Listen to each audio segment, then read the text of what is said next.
हरे कृष्णा। तो आप सब लोग का वापस स्वागत है। श्रीमद् भगवद गीता के इंट्रोडक्शन में हम लोग हैं अभी इस समय। तो अभी हम लोग प्रारंभ करेंगे पॉइंट नंबर 4 से। ठीक है, पॉइंट नंबर 3 तक कवर हो गया था हमारा। पॉइंट नंबर 4 में लिखा है परम सत्य और उसके 3 स्वरूप।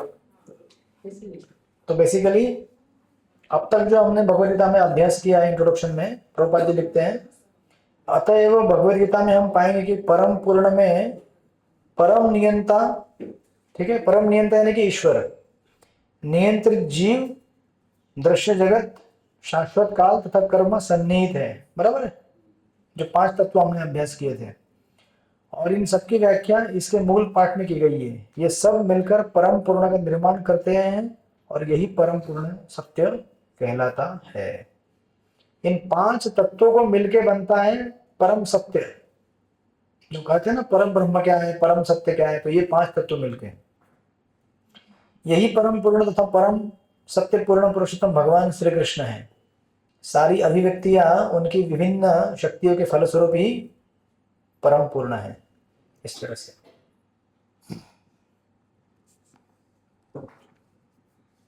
और फिर ऑफकोर्स नीचे प्रभुपाद जी ने उसके बताया है कि किस तरह से निर्विशेष ब्रह्म यानी कि भगवान का जो ब्रह्म ज्योति का साक्षात्कार है वो क्या है, भगवान का आंशिक साक्षात्कार है, पूर्ण साक्षात्कार नहीं है। हमने जो ऑलरेडी ईशोपनिषद में इसका अभ्यास किया है, भगवान के 3 स्तर होते हैं, बराबर है, ब्रह्मेति, परमात्मेति, भगवान शब्द थे। भगवान 3 अवस्थाओं में उनको हम देख सकते हैं। पहला अवस्था क्या है, ब्रह्म अवस्था। ब्रह्म यानी कि भगवान के शरीर कांति से निकलने वाली जो ज्योत है, यानी कि प्रकाश, भगवान के शरीर से निकलने वाला, ठीक है, दैट इज ब्रह्म ज्योति। दूसरा स्तर क्या है, परमात्मा। तीसरा स्तर क्या है, भगवान। ठीक है, तो प्रभुपाद जी ने वहां विस्तार से क्लियर से बताया है कि किस प्रकार जो ब्रह्म ज्योति रहती है वो भगवान का आंशिक स्वरूप है, पूर्ण रूप में स्वरूप नहीं है, और कृष्ण उसके मूल कारण है। इस तरह से पूर्ण पैराग्राफ दिया है वो, इसको आप अच्छी तरह से पढ़ लीजिएगा। इस तरह से चौथा पॉइंट वहां पे पूर्ण हो जाता है। देन हम लोग जाते हैं 5वें पॉइंट के ऊपर। 5वां पॉइंट क्या है, पेज नंबर 13 पर, वैदिक ज्ञान पूर्ण तथा अमोघ है। ठीक है, और ये आपका अगले 2 मिनट में पूर्ण हो जाएगा टॉप पॉइंट। क्यों, क्योंकि इसका अभ्यास आपने ऑलरेडी श्री ईशोपनिषद में कवर किया था पहले ही, बराबर है। वैदिक ज्ञान पूर्ण क्यों है बताइए। अमोघ मतलब जिसमें कोई त्रुटि नहीं है, और पूर्ण क्यों है, क्योंकि त्रुटि नहीं है, सिंपल। जिसमें त्रुटि नहीं होती वो पूर्ण होता है। तो वैदिक ज्ञान अमोघ क्यों है बताइए फटाफट।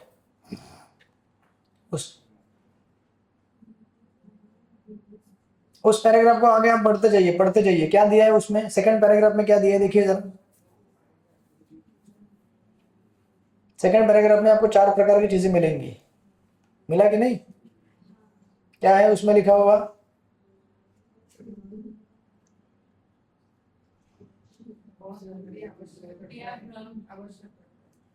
चार प्रकार की त्रुटियां इस संसार में हर किसी के अंदर होती हैं, बराबर है कि नहीं।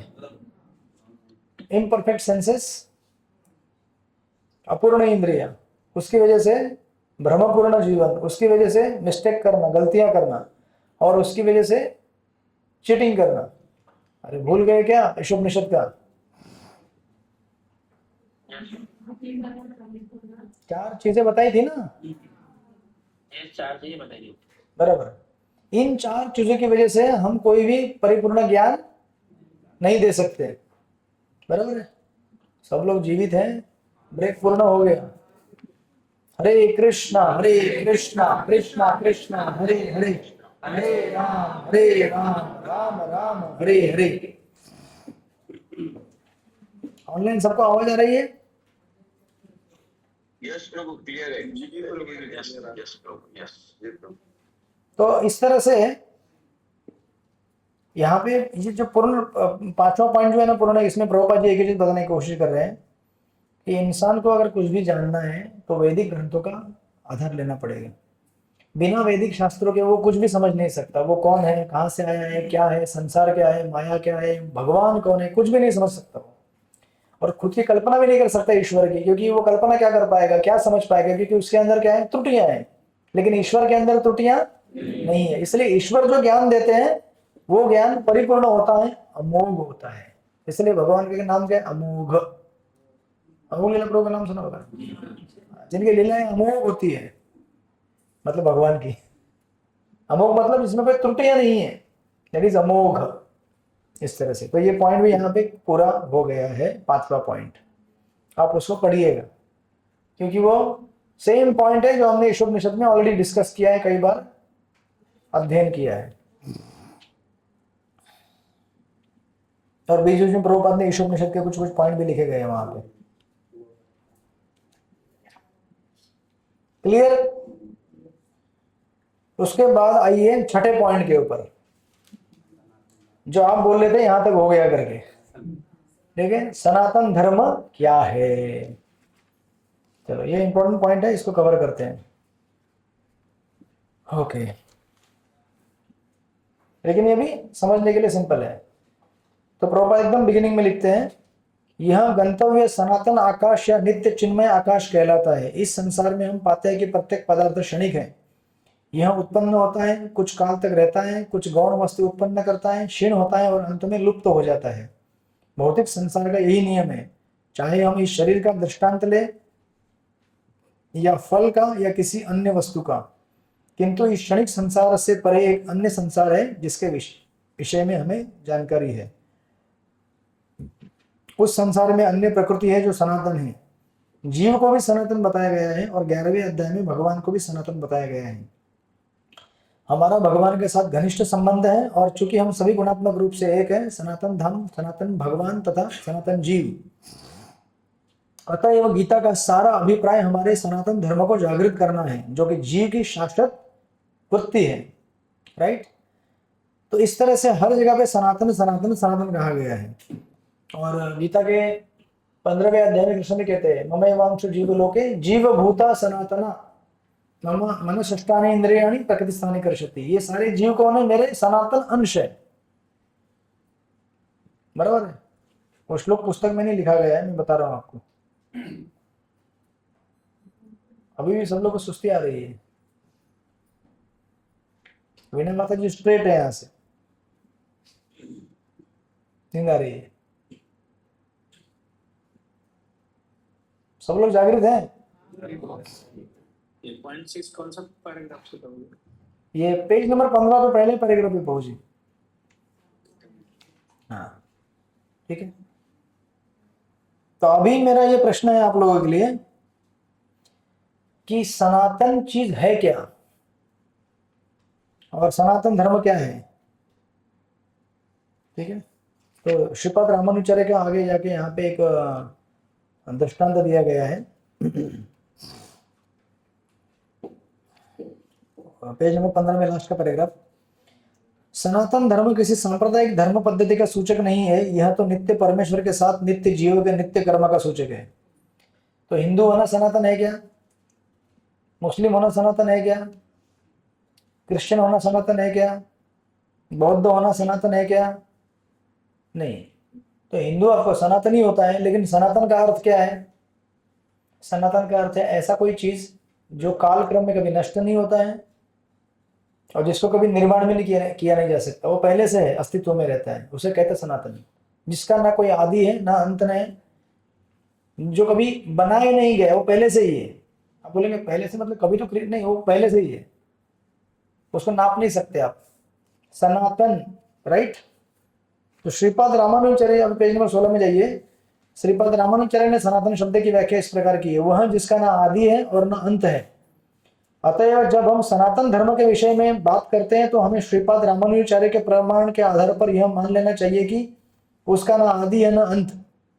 ना इंग्लिश में जो शब्द इस्तेमाल किया जाता है रिलीजन, आगे देखिए प्रभुपाद ने लिखा है, अंग्रेजी का रिलीजन शब्द सनातन धर्म से थोड़ा भिन्न है। रिलीजन से विश्वास का भाव सूचित होता है और विश्वास परिवर्तित हो सकता है। मतलब कैसे? कोई बोलता है कि धर्म मतलब क्या है, एक प्रकार की श्रद्धा, यही बोलते हैं ना, मेरे हिंदू धर्म में श्रद्धा है, मेरे क्रिश्चियन धर्म में श्रद्धा है, मेरे मुसलमान धर्म में श्रद्धा है, बराबर ना?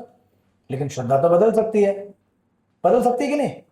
आज किसी की श्रद्धा हिंदू है तो कल मुस्लिम हो सकती है, किसी की कल क्रिश्चियन हो सकती है, कल परसों बौद्ध हो सकती है। लेकिन एक चीज है जो नहीं बदलती हमेशा, वो क्या है? हाँ जी, हाँ, तो वही हम जानने की कोशिश करें कि फिर सनातन एग्जैक्टली है क्या। धर्म तो चेंज होते जाते हैं, तो इसीलिए सनातन को धर्म नहीं कह सकते हम। सनातन की व्याख्या आगे देते हैं वो, लेकिन सनातन धर्म उस कर्म का सूचक है जो बदला नहीं जा सकता। उदाहरणार्थ, जल से उसकी तरलता विलक की जा सकती है? नहीं। अग्नि से उसका ऊष्मा विलक किया जा सकता है? नहीं। मिर्च से उसका जो तीखापन है वो अलग किया जा सकता है क्या? वो मिर्च का उदाहरण वहां नहीं है नमिता माता जी, मिर्च का उदाहरण नहीं है वहां पे। पेज नंबर 16 पे दूसरा पैराग्राफ। मिर्च क्या होती है मानवती माता जी? मिर्च कैसे होती है? अगर वो मीठा होगा तो क्या हो जाएगा? तो मिर्ची कोई बोलेंगे उसको। और शक्कर अगर तीखा हो गया तो उसे क्या बोलेंगे आप? मिर्ची बोलेंगे, शक्कर नहीं बोलेंगे ना। हर चीज का अपना गुण है, वो गुण अगर बदल गया तो वो चीज नहीं रहती वो, बराबर है। उसी प्रकार संसार में ऐसी अनेक वस्तुएं हैं जिनका जो स्वभाव है वो अपना स्वभाव पकड़ के रखते हैं, वो बदलता नहीं कभी भी। उसी प्रकार प्रभुपाद जी कह रहे हैं, ठीक उसी प्रकार जीव से उसके नित्य कर्म को विलग नहीं किया जा सकता। अच्छा, नित्य कर्म क्या है जीव का? सनातन धर्म जीव का शाश्वत अंग है, जो ना जिसका अंत है ना आदि है। तो अभी एग्जैक्टली आप बोलेंगे भाई ये सनातन धर्म है, जीव का नित्य कर्म है, वो क्या है? राइट? तो बताइए अब क्या हो सकता है? अभी जीव का धर्म क्या है? सनातन चीज क्या है जो जीव की जो बदली नहीं जा सकती, इसलिए उसको सनातन कहते हैं? बोलिए। जीवेर स्वरूप है कृष्ण। हाँ, बराबर है। इसको और रिफाइन कीजिए। तो प्रभुपाद ने आगे के 2 पैराग्राफ में रिफाइन किया है, मैं उसको पैराफ्रेज करके आपको बताता हूं। तो प्रभुपाद जी कहते हैं, इस संसार में, मैं कहां चले गए?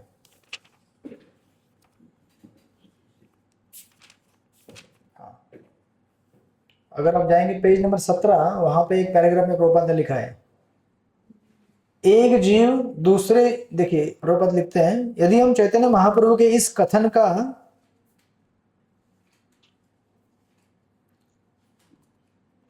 ठीक है, उसके पहले इस पैराग्राफ में आइए, 16 नंबर के सेकंड लास्ट पैराग्राफ में आइए। भले ही असनातन धार्मिक विश्वास का मानव इतिहास के पृष्ठों में कोई आदि है, लेकिन सनातन धर्म के इतिहास का तो कोई आदि नहीं होता, क्योंकि वह जीव के साथ शाश्वत चलता रहता है। राइट? आगे आगे लिखते हैं प्रभुपाद जी, सनातन धर्म के स्वरूप के प्रसंग में हमें धर्म की धारणा को संस्कृत के मूल शब्द के अर्थ से समझना होगा। धर्म का अर्थ है जो पदार्थ विशेष में सदैव रहता है, जैसे मिर्ची में तीखापन, शक्कर में मीठापन, इमली में खट्टापन, ये क्या है? उसका धर्म विशेष है पर्टिकुलर वस्तु का, बराबर है। तो इसलिए एक्चुअली धर्म जो संस्कृत में शब्द कहा गया है ना, उसको इंग्लिश में जब रिलीजन बोलते हैं तो बराबर उसका अर्थ समझ में नहीं आता है, क्योंकि रिलीजन बदल सकता है। क्योंकि रिलीजन मतलब एक विशिष्ट प्रकार की श्रद्धा, लेकिन धर्म मतलब विशिष्ट प्रकार की श्रद्धा नहीं। धर्म मतलब आपका मूल स्वभाव, जो कि बदला नहीं जा सकता, बराबर है कि नहीं? जैसे उदाहरण के लिए, स्त्री का आवाज स्त्री का होता है, पुरुष का आवाज पुरुष का होता है, बदला जा सकता है क्या? आपके बाल लंबे आते हैं, वो छोटे कर सकते हैं क्या आप लोग? मैं काट के नहीं बोल रहा हूं मैं, लेकिन जो अंदर कोडिंग है उसका, जीन्स का, वो तो लंबे बाल पैदा करता है, बराबर है क्या? तो आप बोलेंगे नहीं हम इन बालों को खत्म कर देंगे, तो वो अप्राकृतिक हो गया फिर, बराबर है क्या नहीं? लेकिन प्राकृतिक स्वभाव क्या है उसका? हर चीज का अपना एक धर्म है, वो बदला नहीं जा सकता। तो प्रभुपाद जी कहना चाहते हैं कि हर जीव का या हर वस्तु का अपना अपना एक स्वभाव है। तो यहाँ पे देखिए आगे जाकर, वहां पे सनातन धर्म के प्रसंग में, सॉरी किधर गया, हाँ, धर्म का अर्थ है जो पदार्थ विशेष जो सदैव रहता है। हम यह निष्कर्ष निकाल सकते हैं कि अग्नि के साथ ऊष्मा का तथा प्रकाश सदैव रहता है। ऊष्मा व प्रकाश के बिना अग्नि शब्द का कोई अर्थ नहीं होता। इसी प्रकार जीव के उस अनिवार्य अंग को ढूंढना चाहिए जो उसका चिर सहचर है, जो उसका नित्य सहचर है, शाश्वत गुण है। यही शाश्वत गुण उसका नित्य धर्म है। तो अभी बताइए हमारा नित्य शाश्वत धर्म क्या है, या फिर हमारा नित्य साथी कौन है जो हमसे कभी अलग नहीं होता? सेवा करना। लेकिन किस, हाँ जी, भगवान। भगवान की सेवा करना। हाँ, तो इन्होंने एक उत्तर दिया, वहां पे एक बोल रहे हैं कि परमात्मा हमारा नित्य साथी है, यहाँ पे कह रहे हैं भगवान की सेवा करना नित्य है हमारा धर्म। हमारे साथ ऐसी एक चीज होती है जो कभी हमसे जुदा नहीं होती, अलग नहीं होती है, कभी भी नहीं अलग होती है। हम कुछ भी हो, किसी भी अवस्था में हो, किसी भी योनि में, किसी भी देश, राष्ट्र, परिवार, समाज, कहीं भी जाए हम लोग, पहाड़ के ऊपर जाए, समंदर के नीचे जाए, हवा में तैरे, जमीन खोदे, आकाश में लटके, जमीन में सो जाए, पानी में तैर जाए, कहीं भी जाए आप, वो बदलती नहीं है। चेतना के बिना तो जीव कहाँ भागेगा, ऊपर नीचे नहीं उड़ सकता ना, चेतना तो रहेगी। एक ऐसी चीज जो कभी नहीं बदलती। अरे आत्मा तो हम खुद है ना बाबा। परमात्मा। परमात्मा। गलत आंसर, 1 करोड़ रुपए गए आपका।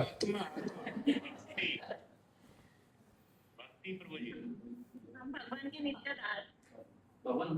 आपने उत्तर बराबर दिया, लेकिन उत्तर को रिफाइन कीजिए। अपना स्वभाव। हाँ, अपना स्वभाव मतलब क्या स्वभाव?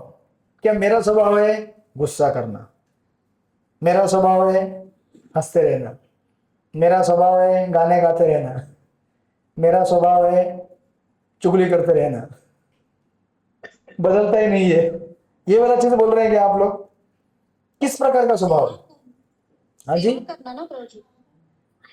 बोलिए, पुष्पा माता जी क्या बोल रही है? शरीर में हाँ जी, भाव प्रेम, बराबर है उत्तर आपका। तो अभी आगे जाइए, प्रभुपाद जी ने उदाहरण दिया है, आगे जाइए। कर्म करने की वृत्ति। बराबर, आगे जाइए, उत्तर दिया है, सबके उत्तर बराबर है, प्रभुपाद जी के उत्तर से मैच करके इसको क्लियर करते हैं। उस पैराग्राफ में प्रभुपाद ने लिखा 16 नंबर के लास्ट के पैराग्राफ में, जब सनातन गोस्वामी ने श्री चैतन्य महाप्रभु से प्रत्येक जीव के स्वरूप के विषय में जिज्ञासा की, तो भगवान ने उत्तर दिया कि जीव का स्वरूप या स्वाभाविक स्थिति भगवान की सेवा करना है। अब ये भी पूर्ण रूपेण उत्तर नहीं है अभी तक, ठीक है ना, ये पूर्ण रूपेण है, लेकिन और पूर्ण रूपेण होगा जब आगे बढ़ेंगे। यदि हम चैतन्य महाप्रभु के इस कथन का विश्लेषण करें तो हम देखेंगे कि एक जीव दूसरे जीव की सेवा में निरंतर लगा हुआ है, बराबर। एक जीव दूसरे जीव की सेवा कई रूपों में करता है, ऐसा करके जीव जीवन का भोग करता है, बिना सेवा के कोई आनंद नहीं उठा सकता। अब सोचिए ना, अगर इंसान ऐसा होता तो अकेले बैठ के खाता, लेकिन वो क्या करना चाहता है? खिलाना चाहता है किसी को, मतलब तुम बैठ, मेरे साथ बैठ के खाओ, मुझे अच्छा लगता है। फिर वो बोलेगा आप अकेले खाओ ना, बोले नहीं अकेले मजा नहीं आता है, 2 बातें करेंगे, आप खाओगे, कुछ बोलोगे, ये अच्छा है, वो अच्छा नहीं लग रहा है, ये यहाँ पे ऐसे।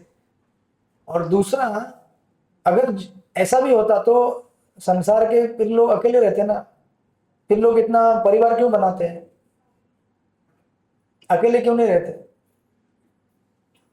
हरे कृष्णा प्रभु जी, जो अकेले रहते हैं वो कुत्ते पालते हैं प्रभु जी, उनकी सेवा करते हैं। वो बोले जो अकेले रहते हैं वो कुत्ते पालते हैं। बराबर है, कहने का मतलब क्या है कि कोई भी जीव अकेले जीवन का आनंद नहीं ले सकता। जीवन का आनंद कैसे मिलता है? सेवा करके। तो अब अगर इंसान सेवा करने के लिए नहीं मिल रहा है तो किसकी सेवा करता है वो? कुत्ते की सेवा करता है। आप क्या बोले? अरे पशु मतलब उसमें कुत्ता आ गया, कुत्ता आ गया, गाय आ गई, उसमें पंछी आ गए, चूहा आ गया, जो भी पालते लोग, मालूम है आपको? सफेद चूहे अपने पाले हैं? हाँ, क्यों पालते हैं भाई? इतना कष्ट क्यों उठाते हैं? पालने में कष्ट होता है ना। अभी समझो घर में कुत्ता पाले तो कष्ट होता है, बहुत बहुत कष्ट होता है। वो हकता है, कहीं भी पेशाब कर देता है, उसको नहलाओ, दवाई खिलाओ, उसको सुलाओ, उसको बीमारी हो गई तो फिर हॉस्पिटल लेके जाओ, करते हैं लोग, हॉस्पिटल लेके जाते हैं। इतना कष्ट क्यों उठाते हैं? क्योंकि उसकी जो प्रोपेंसिटी है ना प्रेम करने की, वो समाप्त नहीं हो सकती। हमारी प्रोपेंसिटी क्या है, प्रवृत्ति क्या है? हमारी प्रवृत्ति क्या है भानुमति माता जी?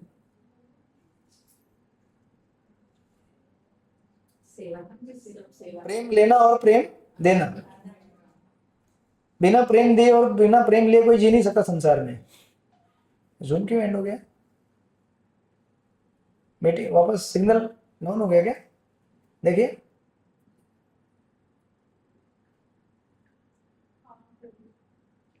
वापस आ गया अभी।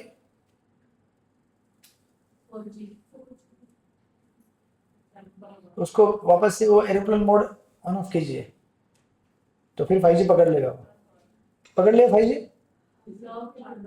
4321 बहुत आसान पासवर्ड है।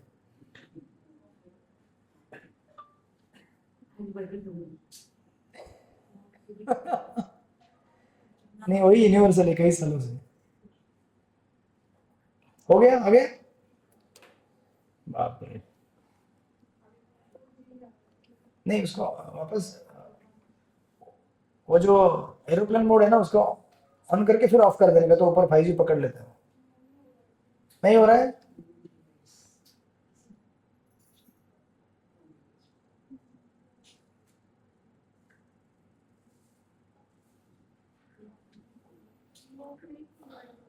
फोर थ्री टू वन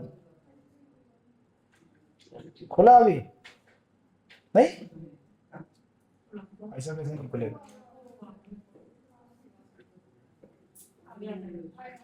अभी रख दीजिए वहां पे। बाप रे मीटिंग एंड हो गया, नया मीटिंग।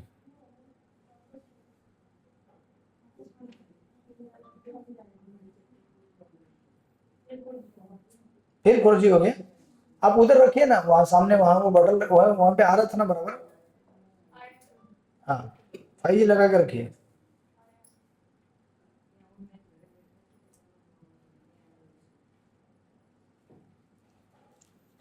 हरे कृष्णा कृष्ण कृष्ण हरे हरे, हरे राम राम राम हरे हरे। बाप रे इंटरनेट, ओह सॉरी मैंने इधर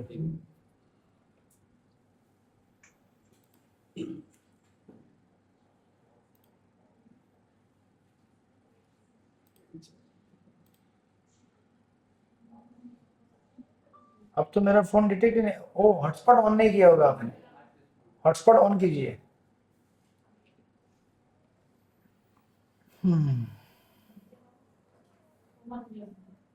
हॉटस्पॉट ऑन किया।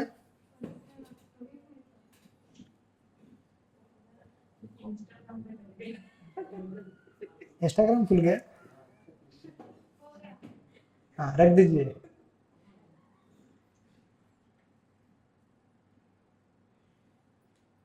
अभी हुआ कनेक्ट, लेकिन इधर तो नहीं दिखा रहा मेरे को। अच्छा हो गया आ गया इधर। तो मैं ब्रेक नहीं देना चाहता लेकिन आप लोग ब्रेक ले ही लेते हैं। किसने बैटरी छिड़काने किया लग रहा है मेरे को वहां पे।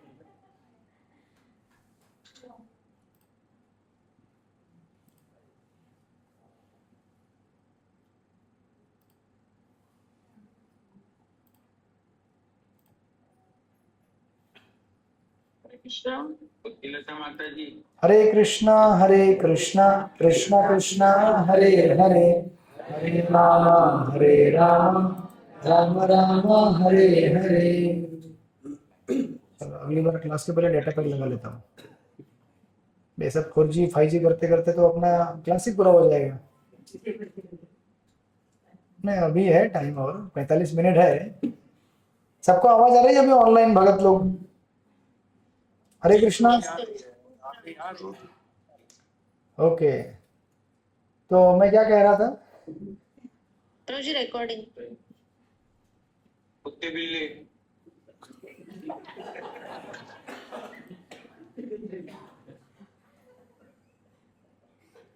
अरे मैं अभी होस्ट नहीं हूँ, आप में से कोई होस्ट है। होस्ट भी निकल गया मैं। हाँ हाँ मैं ही हूँ, एक मिनट।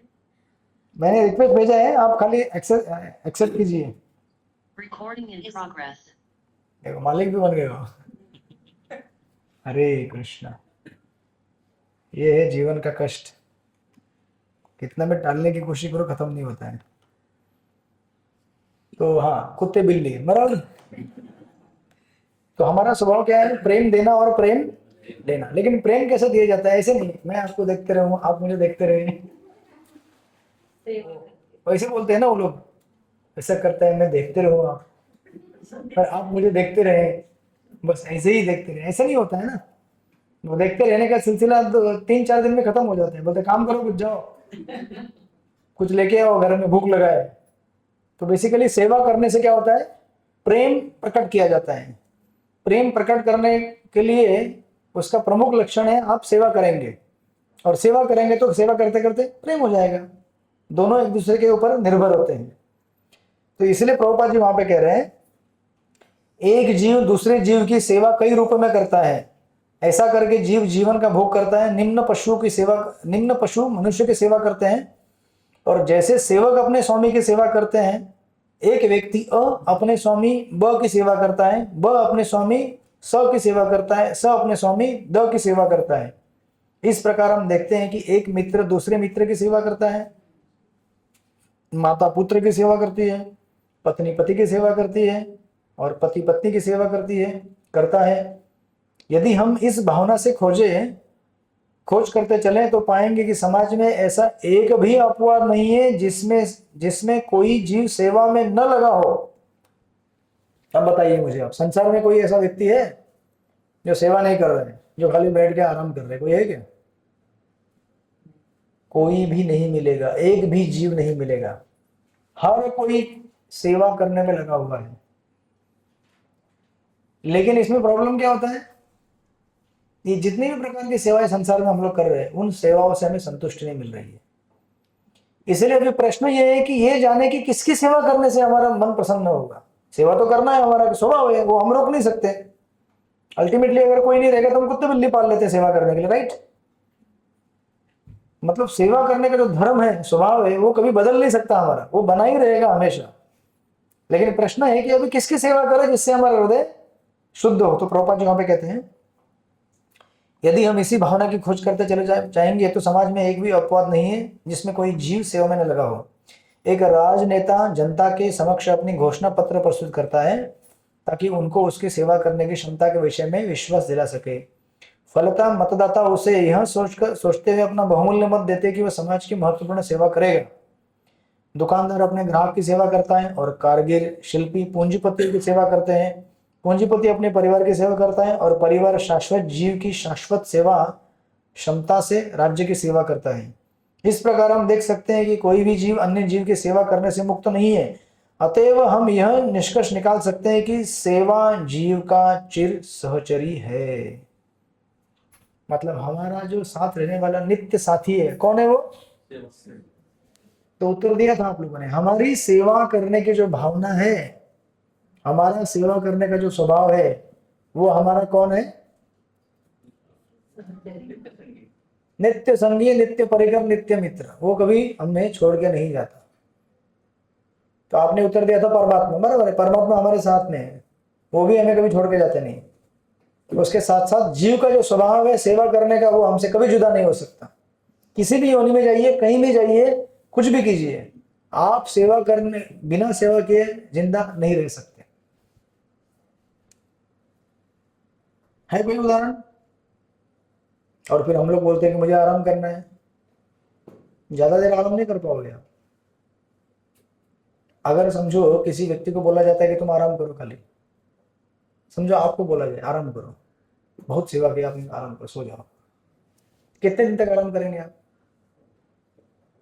ऐसा कभी हुआ है कि पक गए आप बैठ बैठ के घर पे? कोविड के टाइम में हुआ था ऐसा, पक गया, एक जगह बैठ के पक गया मैं।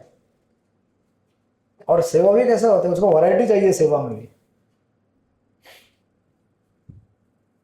तो अगर हमारा सेवा करने का स्वभाव है और बिना सेवा के हम लोग रह नहीं सकते, तो फिर हम लोग सेवा आती है तो चिल्लाते क्यों है फिर? क्योंकि हमें क्या लगता है कि आराम करने में जीवन का आनंद है, लेकिन वास्तविक सेवा करने में जीवन का आनंद है, आराम करने में नहीं है। मनुष्य की वृद्धि, मनुष्य की बुद्धि और उसका आत्मा का विकास सेवा करने से होता है, आराम करने से नहीं होता है। अगर आराम करने से हो रहा होता तो अभी सब लोग आराम ही कर रहे होते ना। अगर बैठ बैठ के साक्षात्कार होता अपने को, तो ऐसे ही बैठ जाए कोने में, साक्षात्कार होगा उससे। इवन हम लोग जो जपा करते हैं वो जपा भी कोई ऐसा नहीं कि एक जगह बैठ के हम कर रहे हैं, हम जपा के माध्यम से क्या करते हैं? जपा का अर्थ क्या होता है? जपा का अनुवाद क्या दिया है प्रभुपाद जी ने? सेवा मांगते हैं।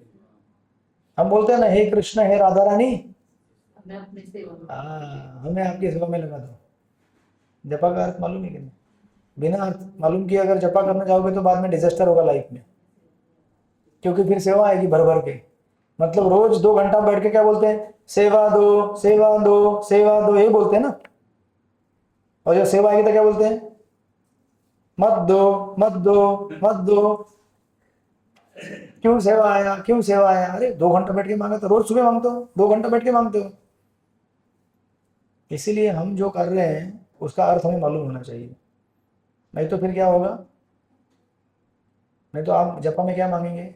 मेवा दो, हरे कृष्णा मेवा दो, हरे कृष्णा मेवा दो। लेकिन कृष्ण क्या भेजेंगे? सेवा भेजेंगे। अरे अरे ऐसे कैसे हो गया? मैं तो जपा करते करते शांति मांगा था, आराम मांगा था, जीवन में सुख शांति आवे, किसी भी प्रकार का कष्ट ना आवे। लेकिन जप करने के बाद तो क्या हो गया? सेवा ही सेवा आ रही है, और सेवा भी ऐसे, उसमें भयंकर कष्ट ही कष्ट होता है। ऐसे कैसे हो गया? क्योंकि हम लोग नहीं समझते कि सेवा करने से हमें क्या मिलेगा? संतोष मिलेगा, आनंद मिलेगा, शांति मिलेगी। क्योंकि वो क्या है हमारा? आनंद मिलेगा। हाँ, क्योंकि वो क्या है हमारा? क्योंकि सेवा क्या है हमारा? अरे स्वभाव है ना वो। अरे जिसका जो स्वभाव है, वो स्वभाव के अनुसार अगर वो नहीं जिएगा तो वो पागल हो जाता ना वो। पंछी का स्वभाव क्या है आकाश में? उसको बोलेंगे कि तू उड़ मत, यहीं बैठे रहे, तो पक जाएगा ना बेचारा। मछली का स्वभाव क्या है? पानी में तैरना। उसको बोलेंगे आकाश में उड़, तो ऐसे कैसे होगा यार? एक तो पहले उड़ नहीं पाएगा, और उड़ भी गया तो बोलेगा मजा नहीं आ रहा है, क्योंकि उसके पंख इतने इतने से होते हैं, और पंछी के पंख कितने होते हैं? और ऐसे अनेक उदाहरण हम जोड़ सकते हैं। संसार में हर वस्तु का अपना स्वभाव है, उस स्वभाव के अनुसार अगर वो नहीं रहेगा तो वो दुखी हो जाता है, बराबर है। उसी प्रकार जीव का स्वभाव क्या है? सेवा करना, और बिना सेवा के वो जी नहीं सकता, और अगर जीने की कोशिश करोगे तो आप फ्रस्ट्रेट हो जाओगे। इसीलिए नित्य साथी कौन है हमारा? नित्य साथी कौन है? परमात्मा तो है ही है बाय डिफॉल्ट। उसके साथ साथ हमारा नित्य साथी है सेवा करने का स्वभाव। एक्चुअली सच में बोला जाए ना तो परमात्मा हमारा नित्य साथी है, लेकिन परमात्मा को अगर हम भूल भी जाए ना, समझो अभी भौतिक जगत में कितने लोगों को मालूम है कि परमात्मा के साथ रहते हैं, हम लोग नहीं मालूम है ना, बहुत सारे लोग तो वो परमात्मा को भूल गए। लेकिन दूसरा जो गुण है ना सेवा करने का, वो तो जुदा नहीं हुआ ना उनसे। जो बाहर के संसारिक लोग हैं वो किसकी सेवा कर रहे हैं? दिया ना प्रभुपाद ने उदाहरण। एक राजनेता मतदाताओं की सेवा कर रहा है, मतदाता राजनेता की सेवा कर रहे हैं, दुकानदार ग्राहक की सेवा कर रहे हैं, ग्राहक दुकानदार की सेवा कर रहे हैं। हर कोई जीव बिना सेवा किए, समझो ऐसा भी हो सकता है ना, आप बोलेंगे क्या यार, समझो आपको 50 लाख रुपए की, 50 लाख करोड़ की लॉटरी मिल गई, तो उसके साथ क्या करेंगे आप? आप बोलेंगे अभी दुकान चलाने की जरूरत नहीं है, कोई ग्राहक की जरूरत नहीं, मैं एक जगह बैठ के आराम से मजा लूंगा। फिर भी आप पक जाओगे। क्यों? क्योंकि स्वभाव ही नहीं है हमारा एक जगह बैठने का। हमारा स्वभाव क्या है? सेवा करने का स्वभाव है। इसीलिए दुनिया के जो बड़े बड़े लोग होते हैं ना, समझो आप पकड़ो बिल गेट्स या अंबानी या जो बड़े बड़े हैं, ये लोग इतना धन कमाने के बाद भी क्या करते रहते हैं वो लोग? क्यों करते हैं भाई? काम करते हैं। काम तो करते रहते हैं, वो उसके बगैर जी नहीं सकते। और वो जो पैसा मिलता है वो बांटते हैं समाज में, चलो हॉस्पिटल बना दो, ये करो वो करो, बच्चों के लिए जो विजुअली ब्लाइंड है उनको आंख नहीं, उनको उनके लिए कुछ चश्मा दो, जो अपंग होते हैं उनके लिए चलने का व्हील चेयर दो। ये सब बहुत सारे सामाजिक प्रकल्प करते रहते हैं वो लोग। क्यों करते रहते हैं वो लोग भाई? क्यों करते हैं? सेवा का स्वभाव। नहीं, नाम तो है, क्योंकि आनंद कहाँ से मिलता है? सेवा करने से। सेवा से बिना सेवा के उनको भी आनंद नहीं मिल सकता। हाँ, उसमें शांति भी आ गई, शांति आ गई, आनंद आ गया, सब कुछ आ गया।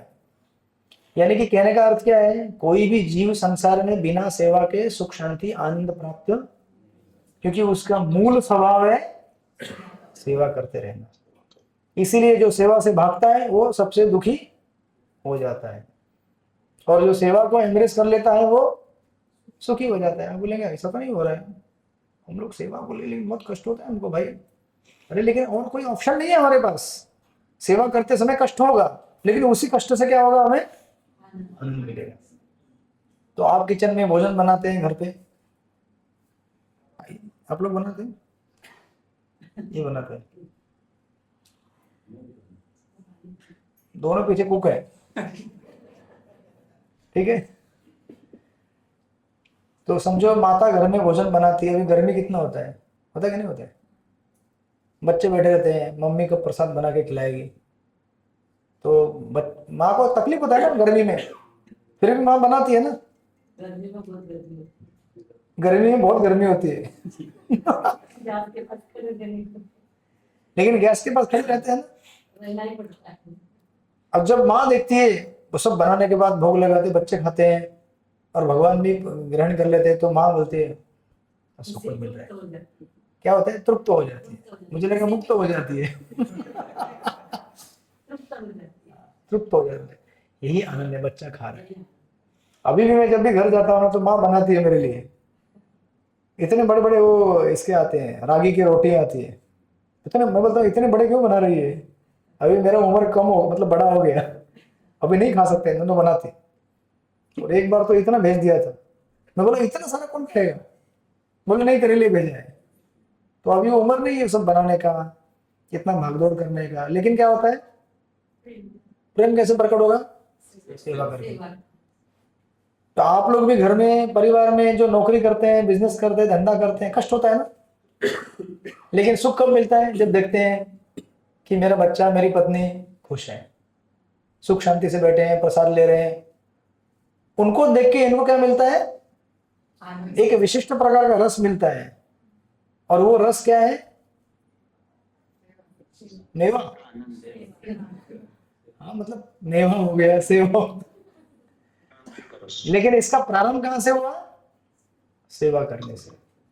इसीलिए हम लोग सेवा टाल नहीं सकते। सेवा हमारा क्या है, नित्य परिकर है, नित्य साथी है। इवन भौतिक जगत में हम भगवान को भी भूल जाते हैं, लेकिन सेवा करने की प्रोपेंसिटी हमसे छूटती नहीं है। इसीलिए सनातन धर्म किसे कहते हैं, जो जीव का नित्य स्वभाव है। भगवान, अभी तो भगवान की डायरेक्ट सेवा नहीं कर रहे हो, लेकिन सेवा करने का जो स्वभाव है, उसका नित्य स्वभाव, उसे कहते हैं सनातन धर्म।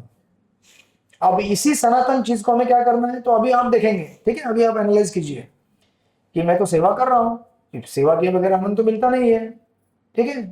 मैं सबकी सेवा कर रहा हूं, लेकिन इन सेवा को करने से संतुष्टि तो मिल रही है, लेकिन पूर्ण रूप में संतुष्टि नहीं मिल रही है। अभी इसके अलग अलग ग्रेड आएंगे, लेवल्स। पहला बात, सेवा के बगैर कोई रह नहीं सकता, ठीक है। दूसरी बात, लेकिन सेवाएं करते करते करते आनंद तो मिल रहा है, लेकिन पूर्ण आनंद नहीं मिल रहा है। फिर वो एक दिन ढूंढता है, ओ जब इसको भगवान की सेवा के साथ जोड़ देते हैं तो पूर्ण रूप में आनंद मिलता है, ठीक है। अभी घर में बच्चा है, उसको भोजन खिलाना है, लेकिन वही अगर मैं प्रसाद बना के खिलाती हूँ तो आनंद मेरा डबल हो जाता है, राइट। और कल को समझो ऐसा ना हो जाए कि बच्चे को बड़ा किया, बाद में बच्चा ये आपको त्याग दिया, आप बोलेंगे मेरा सेवा बेकार गया, तो दुख होता है ना, दुखी होते हैं आप। लेकिन अगर आपने भगवान को केंद्र बिंदु रख के अगर सेवा किया होगा, तो कोई छोड़े नहीं छोड़े, फिर भी आपके पास कौन है, अब भगवान ने सेवा मेरा ग्रहण किया है, पूर्ण रूप में संतुष्टि है। और भगवान के साथ साथ फिर धीरे धीरे जो भक्त जुड़ते हैं, उनकी सेवा होती है, भक्तों ने सेवा स्वीकार किया है। अब परिवार के किसी लोगों ने सेवा स्वीकार किया, नहीं किया, कोई बात नहीं, भक्तों ने स्वीकार किया, अब उसी से शुद्धि होती है हमारी। तो शुद्धि हमारी सांसारिक लोगों की सेवा करने से नहीं होगी, वो तो हमारा स्वभाव है सेवा करने का, उसको टाल नहीं पाएंगे, इसलिए कर रहे हैं हम लोग। लेकिन किस प्रकार की सेवा से शुद्धि होगी, उसका वर्णन गीता में किया गया, और वो है भगवान और भगवान के भक्तों की सेवा करके, राइट। इस तरह से इसे कहते हैं सनातन धर्म, राइट। तो इसलिए प्रभुपाद ने वहां पे लिखा है, पेज नंबर 17 में आप देख सकते हैं, नीचे पैराग्राफ में, तथापि मनुष्य काल तथा परिस्थिति विशेष के प्रसंग में एक विशिष्ट प्रकार की श्रद्धा को अंगीकार करता है, और इस प्रकार वह अपने को हिंदू, मुसलमान, ईसाई, बौद्ध या किसी अन्य संप्रदाय का मानने वाला बताता है। ये सभी उपाधियां सनातन धर्म नहीं है।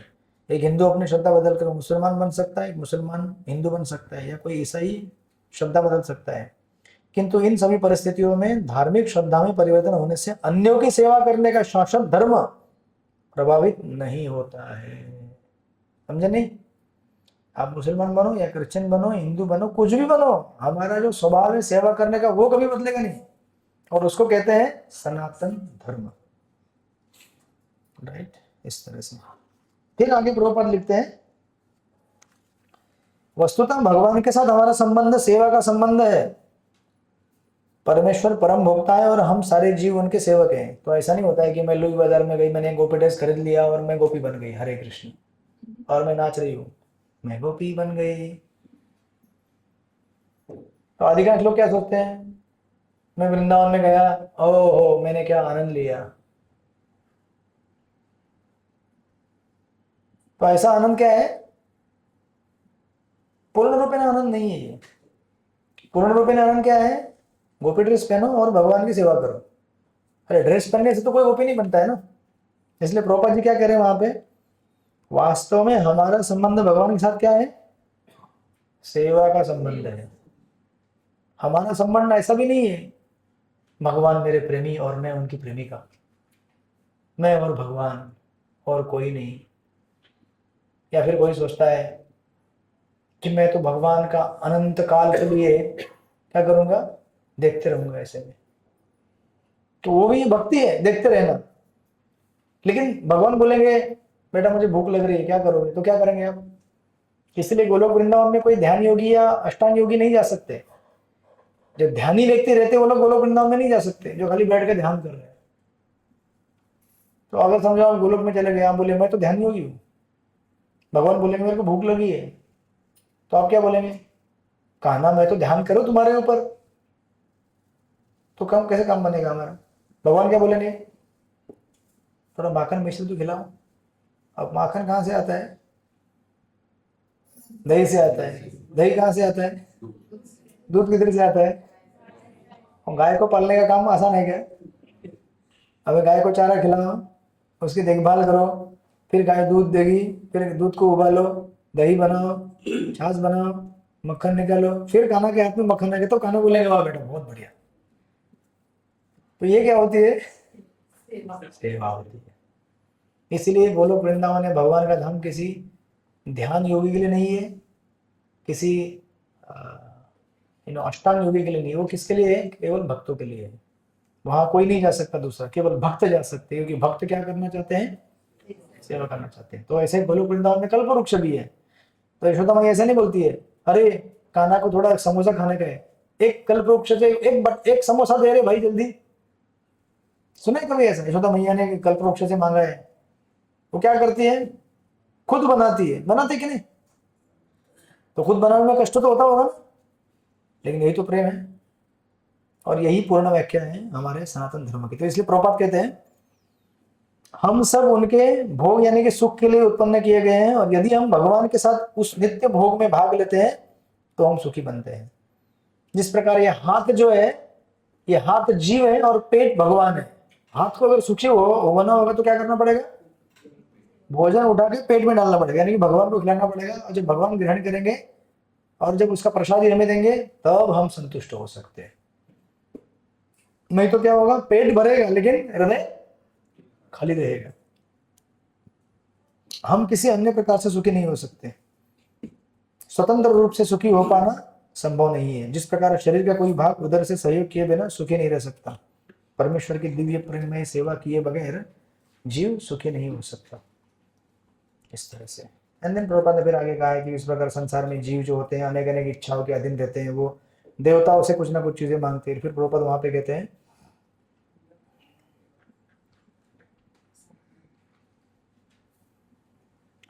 भगवान तो हमेशा सुखी हैं, और यदि जीव उनकी संगति करके उनके साथ सहयोग करता है तो वो भी सुखी हो जाता है। राइट।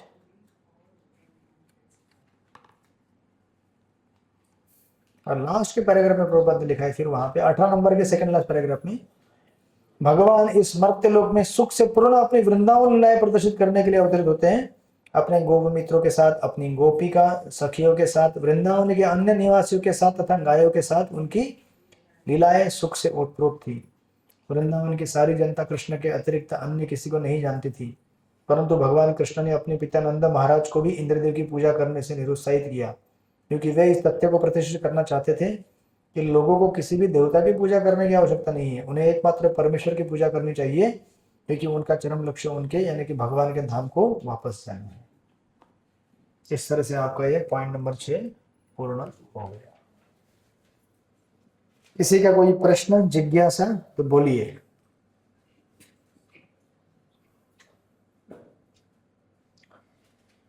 हरे कृष्णा कृष्ण कृष्ण हरे हरे, हरे राम राम राम हरे हरे।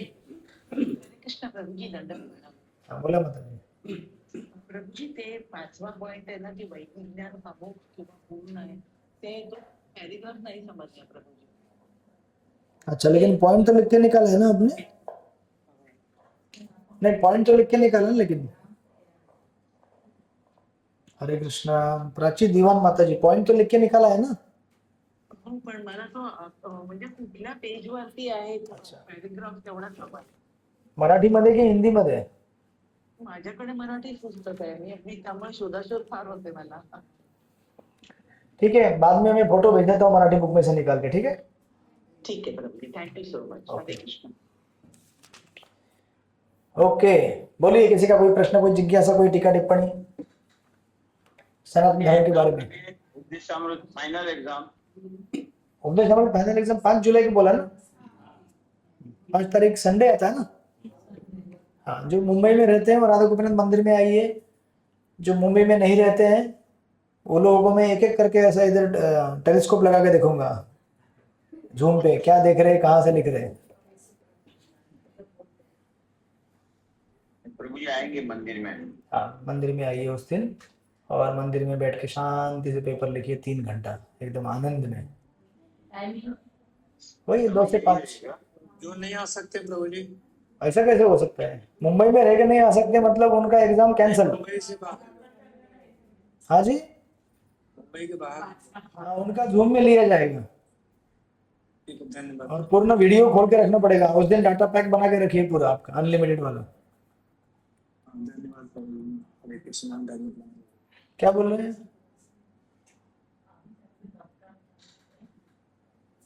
प्रसाद मिलेगा आपको, सबके लिए प्रसाद रहेगा एग्जाम के बाद। कौन बोला? कौन कर रहे हैं?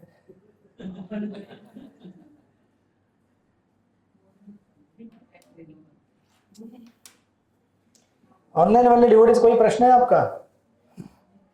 जिज्ञासा है प्रभु, आपका पुरुषोत्तम मास की जो साधना है वो कैसी रही, थोड़ा बताइए। ठीक ठाक थी मेरी साधना, तो उस समय खाली कीर्तन था बस, और कुछ नहीं, बस कीर्तन करते रहना सुबह शाम। हाँ जी, वृंदावन भी गए। वृंदावन भी गए थे ना? हाँ यात्रा पे गया था, अच्छा था, भगवान की कृपा से अच्छा हुआ। Okay, so now let's go to the next point. ठीक है, पॉइंट नंबर 7। हरे कृष्ण प्रभु जी, पॉइंट नंबर 7 कहाँ से स्टार्ट होगा? पॉइंट नंबर 7 पेज नंबर 18 पर एक श्लोक है, न तत् भासयते सूर्यो न शशांको न पावक, मिला? जी प्रभु. बस उसके ऊपर से स्टार्ट होता है। भगवत धाम क्या है और कैसे प्राप्त करें? हरे कृष्ण. तो आज हम लोग उसमें से एक ही पॉइंट कवर करेंगे, भगवत धाम क्या है और कैसे प्राप्त करें वो हम करेंगे अगले क्लास में कवर, जो कि अगले क्लास में हमारा इंट्रोडक्शन पूरा हो जाएगा। तो अगले क्लास में हम लोग चैप्टर 1 भी प्रारंभ कर सकते हैं सेकंड सेशन में। ठीक है, तो 7वां पॉइंट है कि भगवत धाम क्या है और कैसे जाएंगे वहां पे। ठीक है, तो भगवत धाम क्या है, पहला चीज वहां पे दिया है ए करके, भगवत धाम क्या है। तो भगवत धाम क्या है, इसकी पूर्ण जो सविस्तर व्याख्या है उसका वर्णन भगवद्गीता के 15वें अध्याय में आता है। उसका एक श्लोक प्रभुपाद ने यहाँ पे दिया है, न तत् भासयते सूर्यो न शशांको न पावका यद्गतवान निवर्तन्ते तद्धामं परमं मम। मेरा परम धाम न तो सूर्य या चंद्रमा द्वारा, न ही अग्नि या बिजली द्वारा प्रकाशित होता है। जो लोग वहां पहुंच जाते हैं वे इस भौतिक जगत में फिर कभी नहीं लौटते। राइट, तो इसलिए प्रभुपाद जी ने जब वो बुक लिखा था ना अपना easy journey to other planets, अन्य ग्रहों की सुगम यात्रा, तो एक व्यक्ति को प्रभुपाद जी ने बुक दिया, बोले कि अरे सुनो, ये बुक अगर आप पढ़ोगे ना, इसको विज्ञान समझोगे तो आप दूसरे ग्रहों में जा सकते हो। तो उसने पूछा कि अगर मैं इस तरह से भगवान का अगर भक्ति करूंगा तो भगवत जाऊंगा तो वापस आ सकता हूँ कि इंडिया में या रशिया में वापस आ सकता हूँ क्या?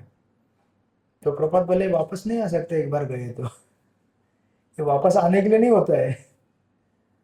हम में से अधिकांश लोग क्या सोचते हैं कि वृंदावन जाके मैं वापस आता हूँ, नहीं, बट एक्चुअली क्या होता है, एक बार भगवत धाम चले गए तो यहाँ क्यों आने का वापस? अगर समझो आप जेल से बाहर निकले तो आपको कुछ पूछते हैं क्या, मैं जेल में वापस आ पाऊंगा ना, मैं जेल छोड़ के जा रहा हूँ, कोई बोलता है क्या ऐसा? लेकिन वो व्यक्ति ऐसा पूछ रहा था, प्रभुपाद बोले नो रिटर्न, यद्गतवान निवर्तन्ते तद धाम पर, एक बार गया तो गया भगवत। और ये ऐसा नहीं कि एक बार गया मतलब जेल में कैद हो गया, अरे गया भगवत धाम, भगवान के धाम में गया, नित्य शाश्वत, जहाँ पे कोई भी किसी प्रकार का क्लेश नहीं है, कोई कष्ट नहीं है, वहां पे केवल एक ही चीज है और वो है आनंद ही आनंद, लेकिन सेवा के माध्यम से, राइट। तो प्रभुपाद जी ने वहां लिखा वहां पर उस यह श्लोक उस शाश्वत आकाश परम धाम का वर्णन प्रस्तुत करता है।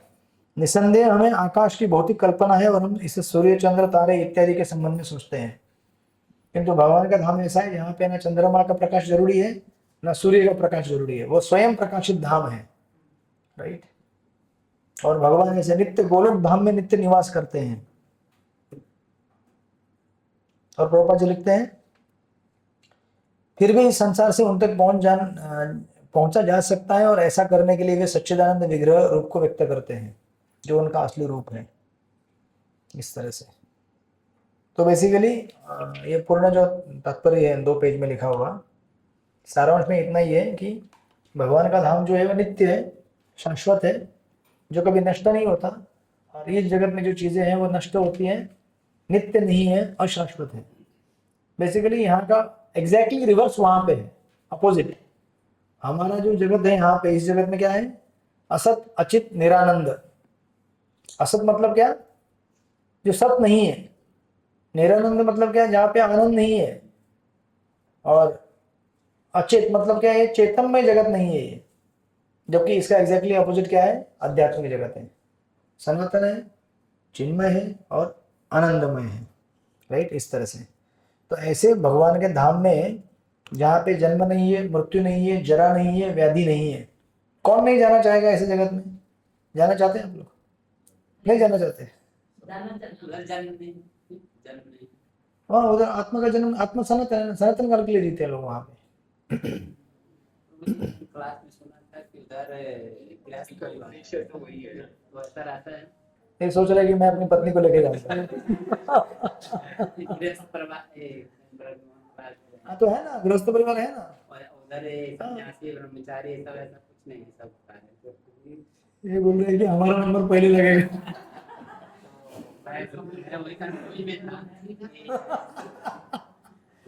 बोले कि उधर कोई तो ब्रह्मचारी दिखता नहीं, गोलोक में किधर है ब्रह्मचारी, सन्यासी किधर है? गोलोक में सारे गृहस्थी लोग हैं। देखो जैसे एग्जैक्ट सेटअप यहाँ पे है ना, यहाँ पे जैसे 4 ब्रह्मचारी आश्रम है, सेम वही वहां भी वैसे 4 वर्ण आश्रम है। तो जिस प्रकार यहाँ पे अगर माता जी ने घर का चाबी अपने पास रखा लगता है जैसे यहाँ पर 1000 गृहस्थों में 1 सन्यासी रहेगा ना, 1-2 ब्रह्मचारी मिलेंगे, वैसे ही वहां पे भी जितना एग्जैक्ट रेप्लिका यहाँ का वहां पे है, वहां पे भी है ना। गर्ग मुनि आते हैं नंद बाबा के घर पे कृष्ण का नामकरण करने के लिए, तो साधु बाबा है ना, वो है कि नहीं? तो एग्जैक्ट रेप्लिका। अभी प्रश्न आपका जो है थोड़ा अलग है कि मैंने तो वहां पे किसी ब्रह्मचारी को नहीं देखा, तो गृहस्थ लोग ही दिखते, तो सब गृहस्थ लोग चले जाएंगे। देखो ये जीवन में हमने जो भी शरीर धारण किए हैं, ये अलग अलग, ये यहाँ से छूटने के बाद वहां पे हमारा स्वरूप क्या हमको मालूम नहीं है। हम लोग वहां पे भगवान के सखा हैं या सखी हैं, या हम लोग मोर हैं, या फिर गैया हैं, या तोता है, ये हमारा स्वरूप है वहां का। अभी तो हमने यहाँ पे अलग अलग रूप धारण किए हैं अपने अपने पूर्व जन्मों के, इस जगत में आने के बाद जो कर्म बनाए उसके हिसाब से। तो कोई गृहस्थ बनाए, कोई ब्रह्मचारी बनाए, कोई सन्यासी बनाए, और फिर गृहस्थ के अंदर भी कोई गृहस्थ ऐसा है, कोई गृहस्थ वैसा, ये अलग अलग रूप है हमारे भौतिक जगत के। यहां से एक बार हम शुद्ध होकर निकलेंगे तो हमारे सारे ये स्वरूप बदल जाएंगे, समझे ना। और वहां पे आध्यात्मिक जगत में गृहस्थ परिवार भी रहते हैं। अभी संत तुकाराम महाराज जब यहाँ से गए तो कैसे गए मालूम है ना? संत तुकाराम महाराज कैसे गए थे आध्यात्मिक जगत? सेम शरीर के साथ गए थे, सोचिए जरा। और संत तुकाराम महाराज ने अपनी पत्नी को बोला कि चल हम लोग साथ में जाते, उधर रहेंगे हम लोग सुखी से। वो गई नहीं, लेकिन रह सकते वहां पे। तो वैकुंठ का जो वर्णन आता है, वैकुंठ तृतीय स्कंद में आएगा आपको ये वर्णन। वैकुंठ में भगवान नारायण की सेवा करने के लिए जितने भी रहते हैं ना भक्त लोग, सारे फैमिली वाले हैं। तो उनकी पत्नी है, बच्चे हैं, परिवार है, और उनका अपना अपना प्लेन रहता है, अपने अपने प्लेन में उड़ते हैं वो। तो भागवत में कहा गया है स ललना वैमानिका, वो विमान रहता है, हर एक डिवोटी का अपना अपना विमान रहता है वैकुंठ में, अपने पत्नी के साथ उड़ता है वो विमान में।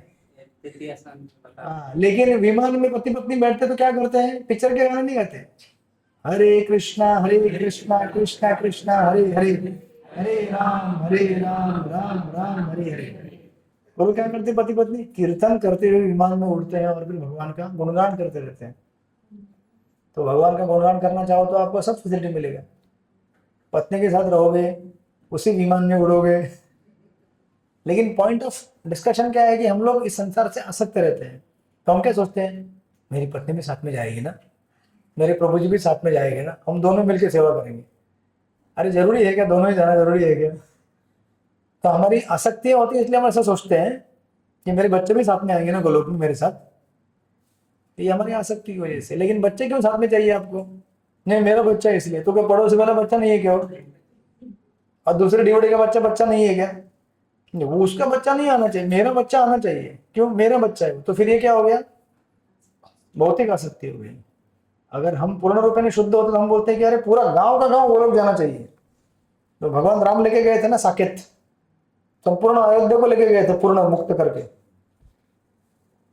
तो पूरा गांव गया मतलब उसमें सब कुछ आ गया। शास्त्री का क्लास जाएगा, हाँ जी, पूरा भक्ति शास्त्री का क्लास साथ में जाएगा। हाँ हाँ। तो भक्ति शास्त्री के क्लास मतलब आपके जो भी बच्चे हैं, पत्नी है, वो सब भी साथ में जाएंगे क्लास के। ठीक है ना? ऐसे आप लोग यात्रा में आते हैं ना परिवार लेकर, ऐसे पूरा परिवार लेके गोलोक वृंदावन में पधारेंगे। तो इस तरह से, ठीक है। तो पढ़िएगा आप लोग तृतीय स्कंद में, स वैमानिका ललना करके कहा जाता है। पति पत्नी दोनों विमान में घूम रहे हैं। लेकिन मेन कैरेक्टरिस्टिक क्या है? वो लोग पिक्चर के गाने नहीं गाते, वो भगवान का गुणगान करते हैं। और इसीलिए वो लोग साथ में रह सकते हैं। नहीं तो इस भौतिक जगत में जनरली जब पति पत्नी या फिर स्त्री पुरुष साथ में रहेंगे तो क्या होता है? भौतिक भावना होती है ना, ये मेरी पत्नी है, मैं पति हूँ, हम लोग मजा करेंगे, घूमेंगे, पिकनिक करेंगे, गोवा जाएंगे। ये भावना नहीं होती उनके अंदर। उनके अंदर क्या भावना होती है? भगवान की सेवा के लिए हम लोग विहार कर भी रहे हैं तो भी भगवान का नित्य कीर्तन करते हैं वो लोग। अब जब ध्रुव महाराज वैकुंठ गए थे तो उन्होंने क्या देखा था? कि उनके पहले किसका विमान जा रहा है? उनकी माँ का विमान जा रहा है, राइट। तो हमारे साथ जो भी है सब लोग जाएंगे गोलोक धाम में, वैकुंठ में। लेकिन उद्देश्य क्या है? सेवा, जो कि जीव का क्या है? सनातन धर्म है, वो नहीं बदलेगा। अगर वो बदल गया तो फिर वो तो जगत हो गया, राइट। तो प्रभुपाद जी यहाँ पे ऐसे आध्यात्मिक जगत का वर्णन कर रहे हैं जहां पर न तो मृत्यु है, न जरा है, न व्याधि है। सोचो ना, ऐसा कोई जगत जहां पे आप बूढ़े नहीं होंगे। सोचो जरा, सोचो भानुमती माता जी, आप 16 साल की है,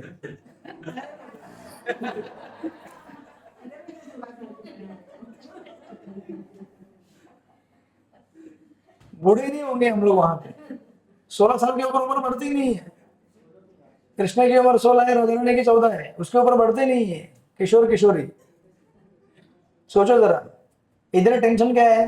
अरे उम्र बढ़ती जा रही है, पाउडर लगा तो पाउडर गिर जाता है, पाउडर चिपकता ही नहीं उधर, क्रीम लगाते पिघल जाता है, बालों पे मेहंदी लगा के काम चला रहे हैं। लेकिन सोचो जरा, विचार करो कि ऐसी दुनिया जहां पे बुढ़ापा ही नहीं है, बीमारी का नाम नहीं है, द्वेष, हिंसा, गुस्सा, किसी भी प्रकार का विकृतता नहीं है, जहां पे केवल प्रेम ही प्रेम है, जहां पर एक ही पानी के जलाशय के स्रोत पर बाघ और हिरण दोनों पानी पीते हैं, वृंदावन क्या है? वर्ण है, दशम स्कंद में आएगा।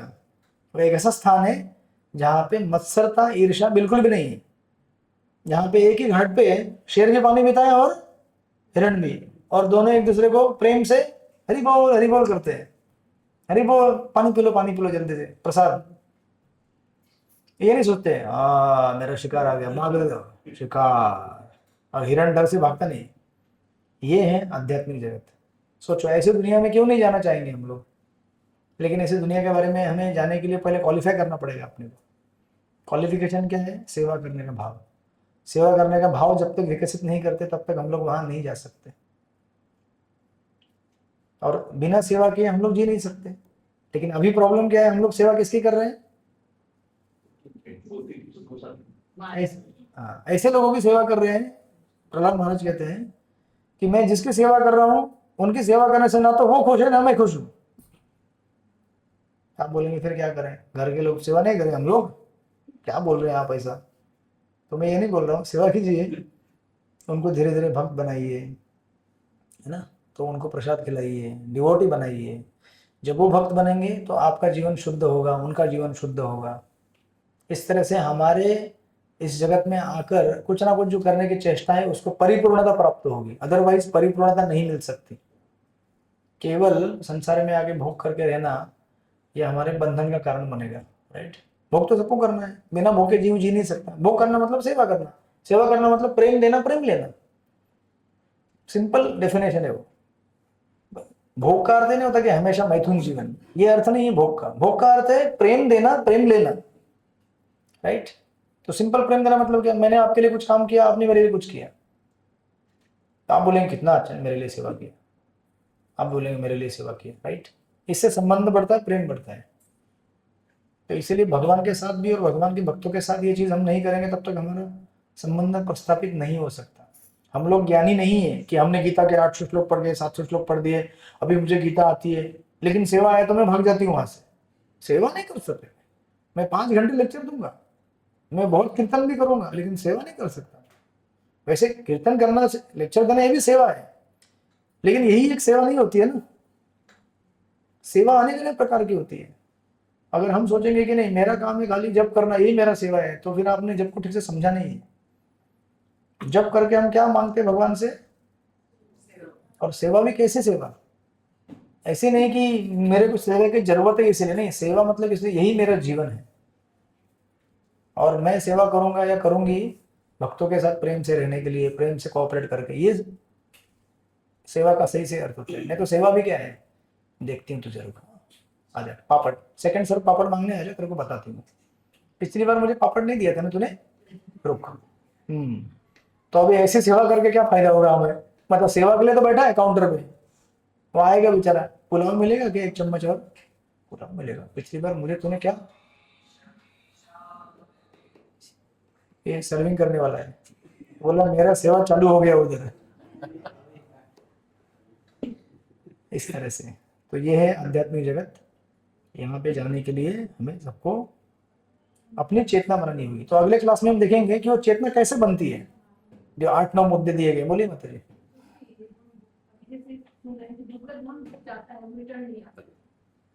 सब यहाँ पर कैसे आए, ये जिज्ञासा है। देखिए कैसा होता है, वहां से हमें कोई, वो एक्चुअली लिटरली ऐसे कहते हैं, लात मार के कोई भगाएगा नहीं, लेकिन अगर आप जाना चाहो जा सकते हो। जैसे ये क्लासरूम में आप आए यहाँ पे, यहाँ से कोई आपको बाहर निकलेगा क्या? कोई निकाल सकता है आपको? उनका सवाल कुछ अलग है। वही सवाल का उत्तर दे रहा हूं मैं। आप इस क्लासरूम में आए हैं, यहाँ से आपको बाहर कोई निकाल सकता है? बोलिए। लेकिन आप अगर जाना चाहो तो जा सकते हैं। बस यही आपके प्रश्न में उत्तर है कि भगवत धाम से हम लोग यहाँ पे कैसे आए। उधर से कोई फेंकेगा नहीं आपको, कोई लात नहीं मारेगा, कोई छड़ी नहीं मारेगा, लेकिन आपकी अगर इच्छा हुई, यार मैं सोच रहा हूँ कि ये कृष्ण क्यों भगवान है, खाली मैं भगवान नहीं बन सकता क्या? वही मजा करेंगे, वही भोगता है, मैं भी मजा कर सकता है, अरे लग रहा है मेरे को। तो ये जब जीव के अंदर जब इच्छा निर्माण होती है, तो इस इच्छा के फलस्वरूप वो यहाँ गिर जाता है भौतिक जगत में। कहाँ पे? ये जो हमारे मंदिर में कलश है भगवान की प्रतिष्ठा, तो उनके धाम में भी कलश हो सकता है। हो सकता है, लेकिन जब जीव इस जगत में एक बार आता है और जब उसको पता चलता है, इसलिए देखिए तो भगवान पुनः पुनः याद दिलाते हैं। जैसे जिस प्रकार जो कोई कैदी रहते हैं ना, जब जेल से छूट के घर पे गया है, उसको घर वाले बोलते हैं वापस जाना है क्या? पता है ना क्या क्या हुआ था जेल में, कितना पीटा था। जैसे माँ भी क्या करती है, बच्चों को बताती है पढ़ाई करेगा या फिर बाजू में रखा है बेल्ट पढ़ाई करेगा, तो वो देखता है पढ़ाई करना है, करता हूँ मम्मी पढ़ाई। तो जीव का जब स्मरण होता है ना कि मैं किस तरह से कष्ट भोगा हूँ इस संसार में, तो नहीं आता है वो। लेकिन जीव का जो स्वतंत्र इच्छा है वो भगवान छीनते नहीं कभी भी। हमारे पास जो भगवान ने स्वतंत्र इच्छा दिया है, स्वतंत्र इच्छा से मैं कभी भी भगवान को मना कर सकता हूँ, कभी भी हाँ बोल सकता हूँ। अभी हम चैंटिंग करते हैं तो हम चैंटिंग में हर मंत्र सुनने की इच्छा कर सकते हैं, नहीं सुनने के भी हम जब भी कर सकते हैं, हरे कृष्णा कृष्णा कृष्णा हरे हरे। आप सुन भी सकते हैं, नहीं भी सुन सकते हैं, आपकी इच्छा है ना। आपको भगवान जबरदस्ती करेंगे क्या? नहीं करेंगे ना। तो उसी प्रकार हमारे साथ जबरदस्ती नहीं किया जाता है, लेकिन अगर आपकी इच्छा है आप यहाँ गिर सकते हैं। और ऐसे गिरे हम लोग यहाँ पे। हमारे यहाँ गिरने का मूल कारण क्या है? यही है, स्वतंत्र भगवान से अभिन्न रहने की इच्छा। अभी भी भक्ति में है, अभी भी हम इच्छा करेंगे तो हम लोग भक्ति में रहते हुए भी भगवान के दूर चले जाएंगे। जिस प्रकार इस क्लासरूम में से किसी की हिम्मत नहीं यहाँ पे कि आपको यहाँ से निकालते हैं, किसी की हिम्मत है? भानुभूति माता जी कुछ गलती की तो आप निकलेंगे, फिर भी नहीं निकालते।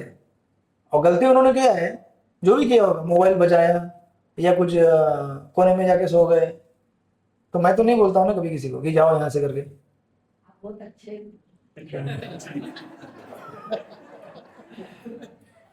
गलत गलत आंसर दे दिया मैंने।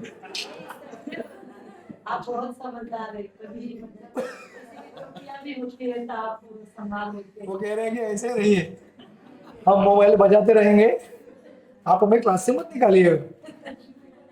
इसे कहने का तात्पर्य क्या है कि कभी कभी आप अगर गलती भी कर ले तो वो भी भगवान देखते रहते हैं। भगवान सोचते हैं कि अभी तो सुधरेगा, अभी भी सुधरेगा। तो हम लोग भक्ति में आए, हमको भगवान, हमने कितनी गलतियां की है ना, बहुत सारी गलतियां, लेकिन हमको प्रभुपाद जी ने बोला क्या, इसको ना यहाँ से रफा दफा कर देता हूँ, बोला कि प्रभुपाद ने। फिर भी मौका देते रहते हैं, सोचते रहते हैं कल सुधरेगा, परसों सुधरेगा, अच्छा बनेगा, अभी अच्छा बनेगा। जबकि अनादिकाल से हम लोग अच्छे नहीं बने। मतलब जब तक आपकी खुद इच्छा नहीं होती यहाँ से उठ के दरवाजे से निकलने की, तब तक आपको कोई स्पर्श नहीं करेगा। बस आध्यात्मिक जगत में भी यही होता है। तो हम लोग यहाँ पे आए अपनी इच्छा से आए हैं, इसलिए कहा जाता है यद्गत्वा न निवर्तन्ते तद्धाम पर। मेरे धाम में एक बार जो आता है यहाँ से वापस नीचे जाता नहीं है। लेकिन आप जाना चाहो तो जा सकते हो, मैं भेजूंगा नहीं खुद से, क्योंकि मैं जानता हूँ। जैसे माता पिता घर में होते हैं, वो बच्चे को बोलते हैं तू पढ़ाई कर बेटा, यहाँ वहाँ आवारागिरी मत कर।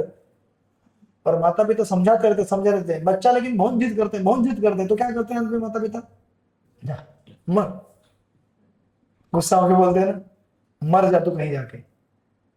गुस्से से ऐसे बोलते थे ना, क्योंकि अंत में क्या करेंगे, और बोलते हैं तू जाएगा तेरी जिम्मेदारी पे जा, बाद में हमको बोलना नहीं। तो जिम्मेदारी लेके आए हैं हम लोग यहाँ पे, सब लोग बहुत ही जगत में। हाँ कृष्णा मैं देख लूंगा, हम ठीक है टाटा गुड बाय, मैं देख लूंगा मेरे साथ क्या होगा।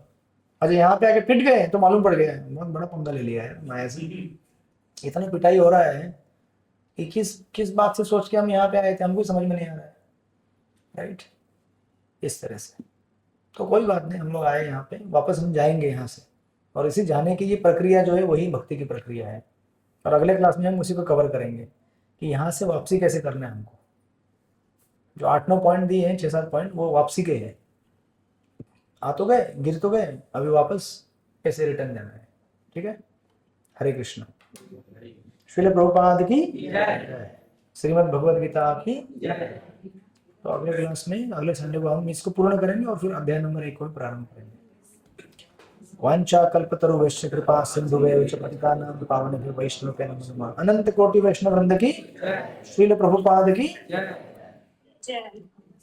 जय। हरे कृष्ण, हरे कृष्ण, धन्यवाद, प्रणाम। हरे कृष्ण, हरे कृष्ण, हरे कृष्ण, हरे कृष्ण, जय हरे कृष्ण। जय।